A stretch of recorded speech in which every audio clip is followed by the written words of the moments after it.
నమస్తే welcome to KVR news 9 bulletin ముందుగా headlines చూద్దాం.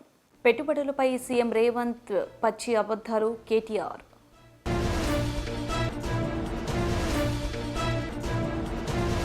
నీతి ఆయోగ్ నివేదికపై సీఎం చంద్రబాబు ముఖ్య సమావేశం.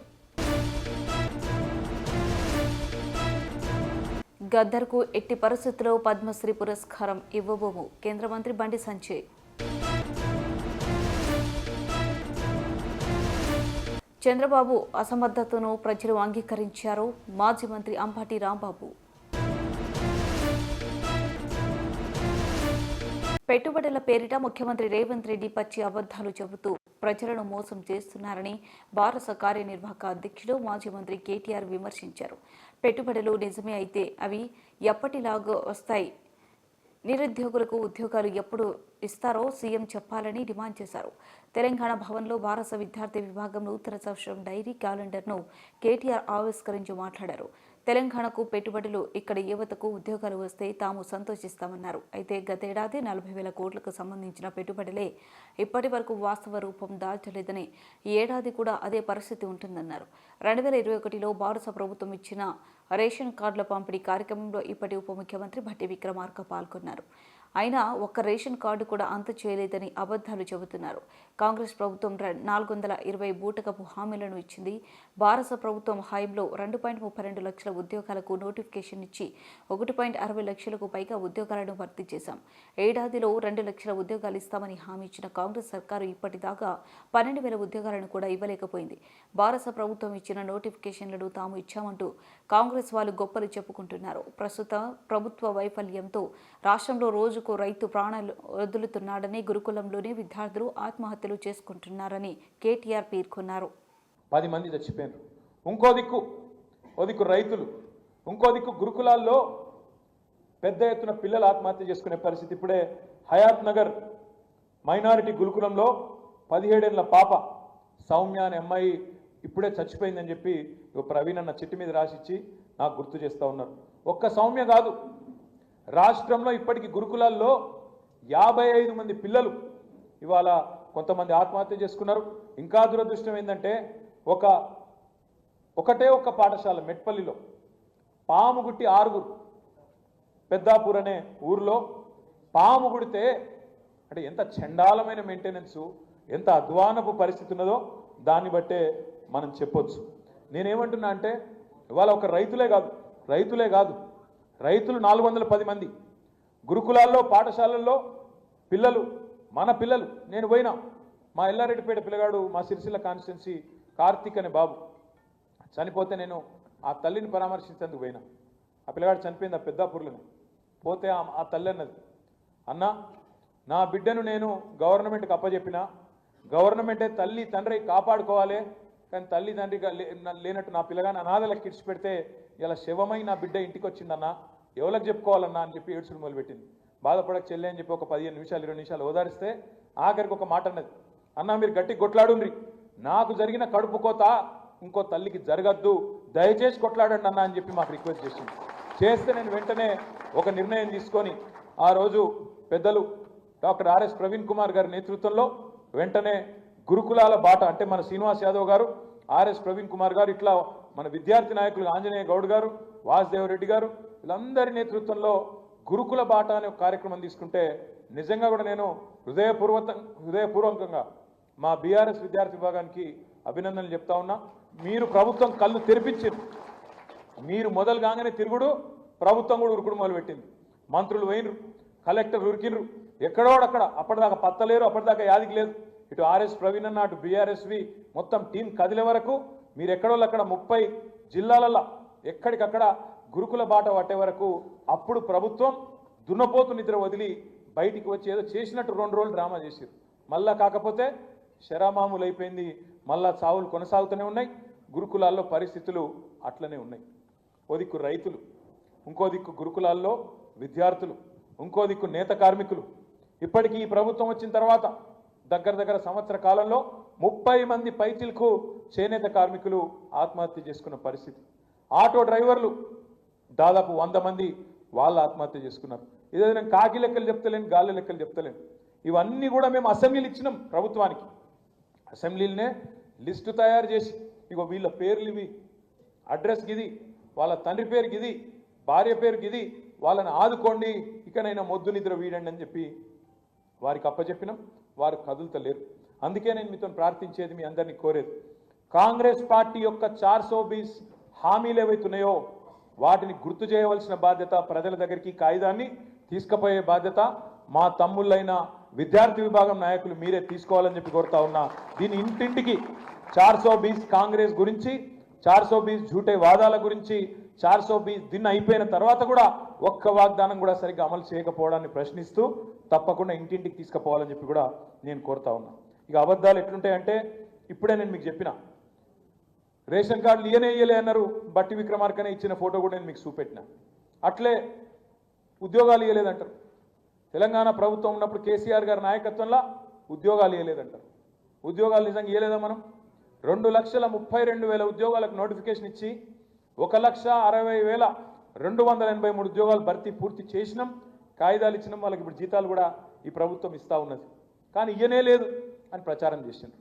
సంవత్సరానికి 16,000 ఉద్యోగాల భర్తీ పూర్తి చేస్తే కూడా కేసీఆర్ ప్రభుత్వం సంవత్సరానికి 1000 ఉద్యోగాలు కూడా ఇయ్యని కాంగ్రెస్ ప్రభుత్వం 2004 నుంచి 14 వరకు వాళ్ళు సంవత్సరానికి 1000 ఉద్యోగాలు ఇయ్యలే. కానీ మనం సంవత్సరానికి 16,000 ఉద్యోగాలు నింపినాం. కానీ ప్రచారం చేసుకోవడం. వైకాపా ప్రభుత్వ అరాచక విధ్వంసకర ఆర్థిక విధానాలతో రాష్ట్రాన్ని ఏ విధంగా అప్పులు విషవలయంలోకి దోసేసిందో చెప్పేందుకు 18 పెద్ద రాష్ట్రాల ఆర్థిక పరిస్థితిపై నీతి ఆయోగ్ విడుదల చేసిన నివేదికే నిదర్శనమని ముఖ్యమంత్రి చంద్రబాబు పేర్కొన్నారు. జగన్ ప్రభుత్వం రాష్ట్రాన్ని మరో శ్రీలంకలా మార్చేస్తుందని అప్పట్లో తాము వ్యక్తం చేసిన ఆందోళనకు ఈ నివేదిక అద్దం పట్టిందన్నారు.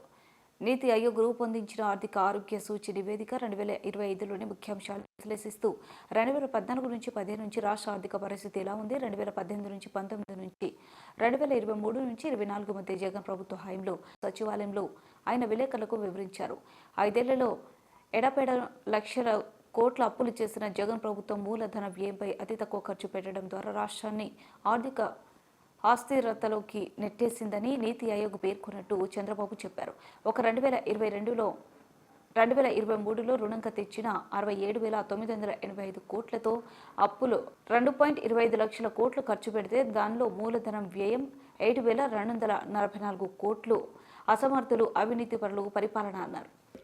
ఆల్ ఇండియా లెవెల్లో 10.98 అయితే ఇక్కడ మనం 13.49 గ్రో అయ్యాం అప్పట్లో. ఇప్పుడు వచ్చే కొందికి వీళ్ళు మొత్తం ఆవరేజ్ గ్రోత్ రేట్ అంతా వస్తే 10.32కి వచ్చారు. 4.82 పెరిగింది ఆల్ ఇండియా షేర్. ఇక్కడ 9.88, 9.58 గవర్నమెంట్ ఆఫ్ ఇండియా పెరిగారు నేషనల్ లెవెల్లో. ఇప్పుడు వచ్చే 12.94 వచ్చింది. ఇది 4.96 కాంట్రిబ్యూషన్ టు జీడిపి. మొత్తం జీడిపి ఇది 9.7. ఇది in terms of $1 trillion, 0.19, 3.82 trillion US. ఇక్కడికి వచ్చినప్పుడు ఈ రేషియోలో కానీ పెరుగునుంటే నెక్స్ట్ 5 ఏళ్లలో మా ఆలోచన ఏంటంటే 15% పెంచాలని. 13.65 పైనే ఉండాలి, అది 15 పెరిగి ఉండాలి. దాన్ని 10కి తగ్గించేశారు. ఈ రేషియోలో పెరుగుంటే 7 లక్షల కోట్ల రూపాయలు జీఎస్టీపీ తగ్గిపోయింది. 7 లక్షల కోట్ల రూపాయలు అయితే 76,195 కోట్ల రూపాయలు అడిషనల్ రెవెన్యూ వచ్చేది. ఆ డబ్బులు వచ్చుంటే ఆ డబ్బులు ఖర్చు పెడితే ఈ అప్పులు చేసే పని ఉండేది కాదు, ఈ క్రైసిస్ వచ్చేది కాదు, ఈ విషియస్ డెట్ ట్రాప్లో పడేవాళ్ళం కాదు. ఇది ఇంపార్టెంట్ మీ అందరికీ. అందుకే నేను ఎప్పుడు కూడా హై గ్రోత్ రేట్ అంటాను. ప్రజల్లో యాస్పిరేషన్స్ ఉన్నాయి, కోరికలు ఉన్నాయి. వాళ్ళ కోరికలు తీర్చాలంటే మనం కూడా తగిన విధంగా రెవెన్యూ పెరగాలి. రెవెన్యూ పెరగాలి అంటే అభివృద్ధి జరగాలి. అభివృద్ధి జరిగితే రెవెన్యూ పెరుగుతుంది, రెవెన్యూ పెరిగితే సంక్షేమాలు ఇస్తాం, దానిపైన మళ్ళీ అభివృద్ధి చేస్తాం. ఆ సైకిల్ కంటిన్యూ అవుతుంది. ఇది దీనివల్ల ఈ ప్రభుత్వం వచ్చిన దానివల్ల సంవత్సరానికి మీరు చూస్తే 76,000 కోట్ల రూపాయలు నష్టం వచ్చే పరిస్థితికి వచ్చింది ఆ గ్రోత్ రేట్ వల్ల. నెక్స్ట్ ఇది పర్ క్యాపిటల్ ఇన్కమ్ కూడా సేమ్ థింగ్. ఇప్పుడు మీరు చూస్తే ఆ రోజు ఈ ఫిగర్ మేనేజ్ చేసిన ఆంధ్ర తెలంగాణ రెండు పోటాపోటీని వెళ్ళాం. ఎందుకంటే మాకు ఎట్టి పరిస్థితుల్లో బైఫర్కేషన్ అయిన తర్వాత తెలంగాణకు కొన్ని అడ్వాంటేజెస్ ఉన్నాయి. హైదరాబాద్ సిటీ ఉంది, దీన్ని కూడా మనం పుష్ చేయాలి అని అగ్రికల్చర్ కానీ, ఇండస్ట్రీ కానీ, సర్వీస్ సెక్టర్ కానీ పుష్ చేశాం. దానివల్ల 13.49% పెంచాం జిఎస్టీపీ. వాళ్ళు కూడా అక్కడ ఉండే అవకాశాలు ఉన్నాయి కాబట్టి 13.69 పెరిగారు. ఇది పెరిగితే ఇంకొంచెం ఎక్కువ ఉండేది, దాని కింద తీసేపని వేరే విషయం. ఇక్కడికి వస్తే 10.59, 12.09 బాగా డ్రాస్టిక్గా పడిపోయింది. దానివల్ల వ్యత్యాసం జిఎస్టీపీ అక్కడ పెరిగింది. రెండోది పర్ క్యాపిటల్ ఇన్కమ్ పెరిగింది. రెండు కూడా మళ్ళీ ఇప్పుడు మీరు చూసినప్పుడు నెక్స్ట్ ఇక్కడ GSTP of AP in 18-19 was higher than that of Telangana by 17,000 crores. However, by 23-24 వచ్చే కొందికి బాగా 62,000 కోట్లకి తగ్గిపోయే పరిస్థితికి వచ్చింది. 17,000 కోట్లు అయ్యరుండి 62,000 కోట్లు తగ్గే కొందికి పర్ క్యాపిటల్ ఇన్కమ్ డ్రాస్టిక్గా తగ్గిపోయే పరిస్థితికి వచ్చింది. Next page. ఇక్కడ మీరు చూసినట్టు పర్ క్యాపిటల్ ఇన్కంలో 100 మంది భాజపా కార్యకర్తలను గద్దర్ హత్య చేశారని, అలాంటి వ్యక్తికి కేంద్ర ప్రభుత్వం పద్మశ్రీ పురస్కారం ఎట్టి పరిస్థితుల్లోనూ ఇవ్వదని కేంద్ర హోంశాఖ సహాయ మంత్రి బండి సంజయ్ వ్యాఖ్యానించారు. భాజపా రాష్ట్ర కార్యాలయంలో ఎమ్మెల్సీ ఎన్నికల సన్నద్ధతపై జరిగిన సమావేశంలో ఆయన పాల్గొన్నారు. అనంతరం మీడియాతో మాట్లాడారు. పద్మ పురస్కారాల్లో రాష్ట్రానికి అన్యాయం జరిగిందని సీఎం రేవంత్ రెడ్డి అంటున్నారని, గద్దర్ పేరును ప్రతిపాదించిన ఎందుకు ఇవ్వలేదని విలేకరులు ప్రశ్నించగా బండి సంజయ్ స్పందించారు. రాష్ట్ర ప్రభుత్వం చెప్పిన వారందరికీ కేంద్ర పురస్కారాలు ఇవ్వరు. పద్మశ్రీ వచ్చే స్థాయి ఉన్న వారి పేర్లనే సిఫారసు చేయాలి. గద్దర్ మావోయిస్టు భావజలం. ఆయన మా భాజపా కార్యకర్తలను 100 మందిని హత్య చేశారు. కాంగ్రెస్ తెదేపాకు చెందిన వారిని, పోలీసులను అనేక మందిని చంపించారు. ఎంపీడీ కరుణ తండ్రి చిట్టెం నర్సిరెడ్డిని, మంత్రి శ్రీధర్ బాబు తండ్రి దుద్దిల శ్రీధర్ బాబులను కూడా మావోయిస్టులే హత్య చేశారు. గద్దర్ లాంటి వ్యక్తికి ఎట్టి పరిస్థితుల్లో పద్మ పురస్కారం ఇవ్వం. ఫలానా రాష్ట్రం వారికి ఇవ్వాలి, మరో రాష్ట్రం వారికి ఇవ్వొద్దనే భేదం కేంద్రానికి ఉండదు. కేంద్రం ఇచ్చే నిధులతో చేపట్టే సంక్షేమ పథకాలకు రాష్ట్ర ప్రభుత్వం పేర్లు మారిస్తే ఊరుకోం. రాష్ట్ర ప్రభుత్వం డబ్బులతో ఇచ్చే పథకాలకు ఇందిరాగాంధీ పేరు కాకపోతే లాడెన్, దావూద్ ఇబ్రహీం పేర్లు పెట్టుకున్నా మాకు అభ్యంతరం లేదు. కానీ కేంద్రం సొమ్ము తీసుకుని పేర్లు మార్చి ప్రజలను మభ్యపెడితే ఊరుకునే ప్రసక్తే లేదు. రేషన్ కార్డు ఇచ్చేది కేంద్ర ప్రభుత్వం, దానిపై మీ ఫోటో ఎలా పెట్టుకుంటారు? ఒకవేళ మీరు పేర్లు మారిస్తే రేషన్ కార్డులు, ఇళ్లను మేము నేరుగా లబ్ధిదారులకు అందిస్తామని సంజయ్ పేర్కొన్నారు. పథకాలు ఉన్నాయంటే అవి కేవలము కేంద్ర ప్రభుత్వ నిధులు తప్ప, కేంద్ర ప్రభుత్వం యొక్క సంక్షేమ పథకాలు తప్ప ఇంకా వేరే ఏమీ కాదనే విషయం వాస్తవం. కానీ ప్రతి కేంద్ర ప్రభుత్వం నుంచి నిధులు తీసుకోవడం బరాబరే, కేంద్ర ప్రభుత్వం యొక్క సంక్షేమ పథకాలు అమలు చేయడం బరాబరే, వాళ్ళకి అనుకూలంగా ఉన్నాయి.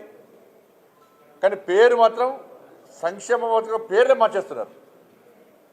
కేంద్ర ప్రభుత్వం ఒక ఆలోచనతో, ఒక చిత్తశుద్ధితో ఒక్కొక్క సంక్షేమ పథకానికి ఈ విధంగా పేరు పెట్టాలని చెప్పి ఇవాళ క్యాబినెట్ నిర్ణయం తీసుకున్నది.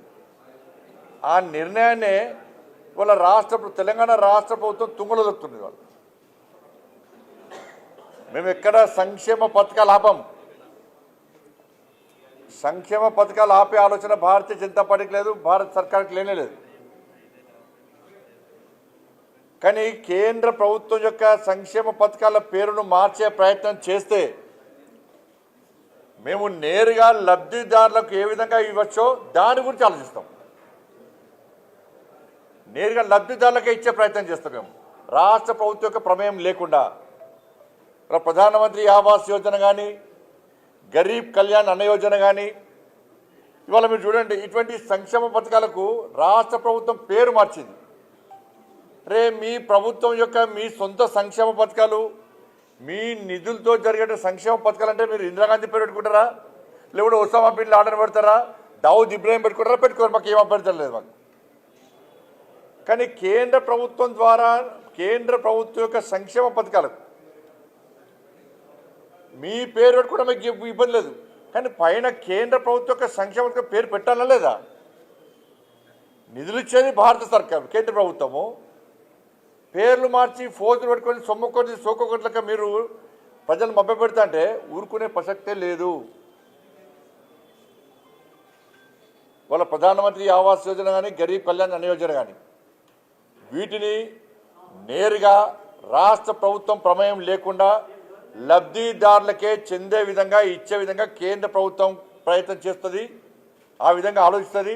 ఆ అవకాశం కల్పించద్దని నేను కోరుతాను. నేను మీరు మేము కలిస్తేనే అభివృద్ధి.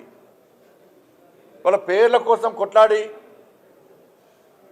దానికి నష్టపోరికి మీకే నష్టం. పేద ప్రజలకు నష్టం జరిగించే ప్రయత్నం చేయము, జరగకుండా గట్టి కొట్లాడతాం మేము మీతోని. కానీ పేరు కోసం ప్రఖ్యాతుల కోసం మీరు ప్రయత్నం చేస్తున్నారు. దీనివల్ల మీ వల్ల కాంగ్రెస్ పార్టీ యొక్క ఈ కుటిల యత్నాల వల్ల, కుటిల ఆలోచనల వల్ల తెలంగాణ రాష్ట్ర ప్రజలకు పేదలకు అన్యాయం జరిగే ప్రమాదం ఏర్పడ్డది. కానీ మీరు మాత్రము పేదలకు ఎక్కడ అన్యాయం చేయం. మా సంక్షేమ పథకాలను, కేంద్ర ప్రభుత్వ సంక్షేమ పథకాలను నేరుగా ఇండ్లు వాళ్ళకే ఇస్తాం, డైరెక్ట్ ఇస్తాం. బియ్యం పప్పులు కూడా వాళ్ళకే ఇస్తాం డైరెక్ట్. అరే రేషన్ కార్డు ఇచ్చేది కేంద్ర ప్రభుత్వము, బియ్యం ఇచ్చేది ఫ్రీ ఇచ్చేది మేము ఇస్తాము. ఇలా ఫోటో మీద పెట్టుకుంటారా?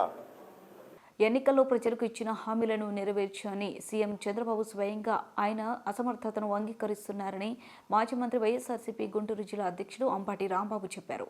ఆయన గుంటూరులో మీడియాతో మాట్లాడుతూ నీతి ఆయోగ్ లెక్కలంటూ వైఎస్ఆర్సీపీ ప్రభుత్వంలో ఆర్థిక వ్యవస్థను విధ్వంసం చేశారంటూ ఏ హామీని అమలు చేయలేనని ప్రకటించడం చంద్రబాబు దివాలా కోరుతున్నానికి నిదర్శనమని అన్నారు. చంద్రబాబు హామీలను అమలు చేయలేరని ఆనాడే వైఎస్ జగన్ చాలా స్పష్టంగా చెప్పారన్నారు. ఆయన చంద్రబాబు ప్రజలను మభ్యపెట్టి అధికారంలోకి వచ్చారన్నారు. వైఎస్ఆర్సీపీ ప్రభుత్వం 14 లక్షల కోట్ల అప్పులు చేసిందంటూ విషయ ప్రచారం చేశారని, ఆ తర్వాత వారు ప్రవేశపెట్టిన బడ్జెట్తోనే వైఎస్ఆర్సీపీ ప్రభుత్వ హైబ్రో అప్పులు 6,46,537 కోట్లు మాత్రమే అని తేల్చారని వివరించారు.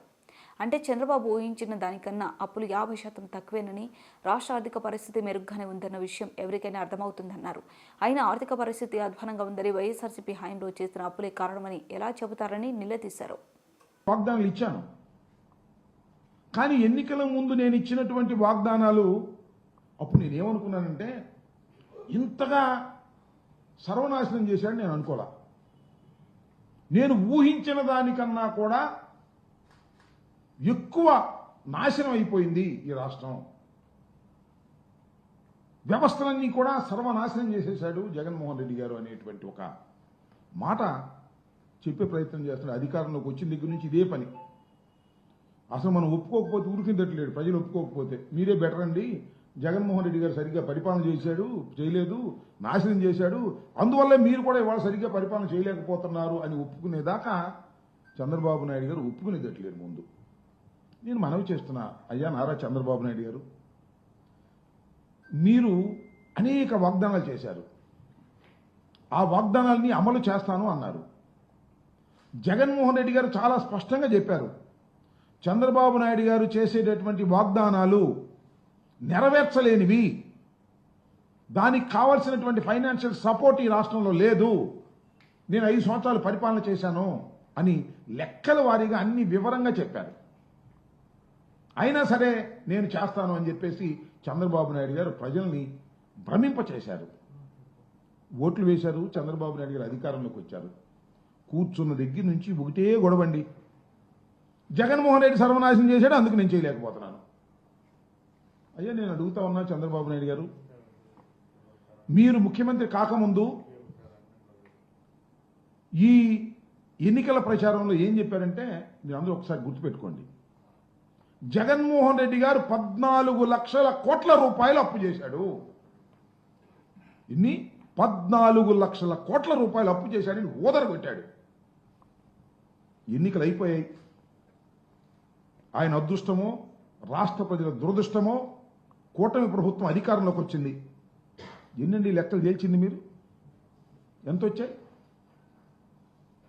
14 లక్షల కోట్ల రూపాయలు అప్పు చేశారని ప్రచారం చేస్తే లెక్కలేసి రాస్తే 6,46,537 కోట్లు తేల్చారండి ప్రభుత్వం వారి లెక్కల ప్రకారమే. ఇంకా అవి ఇవి లేనిపోయినవన్నీ కలిపేదో 9 లక్షల కోట్లు అని చెబుతున్నారు, కానీ వాస్తవానికి 6,46,537 కోట్లు మాత్రమే జగన్మోహన్ రెడ్డి గారి కాలం వరకు జరిగినటువంటి అప్పు అని ఖచ్చితంగా బడ్జెట్ పేపర్స్లో తేల్చారు. నేను అడుగుతా ఉన్నా చంద్రబాబు నాయుడు గారు, ఇంతకు ఒక మాట అన్నాడు, మేము ఊహించిన దానికన్నా కూడా ఎక్కువగా ఈ రాష్ట్రం నాశనం అయిపోయింది, మేము అది ఊహించలేకపోయాం, అందువల్ల ఇవాళ పథకాలన్నీ అమలు చేయలేకపోతున్నాం అనేటువంటి మాట ఆయన మాట్లాడాడు. ఏమండి, మీరు 14 లక్షల కోట్ల రూపాయలు అప్పు చేశారని ఊహించి చెప్పారే, చివరికి చూస్తే చట్టంలో దాని ప్రకారం చూస్తే కేవలం 6,46,000 కోట్ల రూపాయలు మాత్రమే ఉన్నదే. ఎక్కడండి నాకు తెలియకడుగుతాను చంద్రబాబు నాయుడు గారు, ఊహకు అందకోకుండా జరిగింది. మీరు చేసిన ప్రచారానికన్నా, మీరు ఊహించిన దానికన్నా తక్కువ అప్పులే జగన్మోహన్ రెడ్డి గారు చేశారు. అంతేకాదు, ఈ రిపోర్ట్ ప్రకారం బులెటిన్ ముగించే ముందు హెడ్లైన్స్ మరోసారి. పెట్టుబడులపై సీఎం రేవంత్ పచ్చి అబద్ధాలు కేటీఆర్.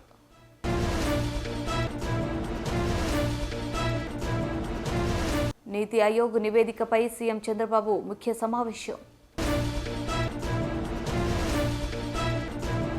గద్దర్కు ఎట్టి పరిస్థితుల్లో పద్మశ్రీ పురస్కారం ఇవ్వబోము కేంద్ర మంత్రి బండి సంజయ్.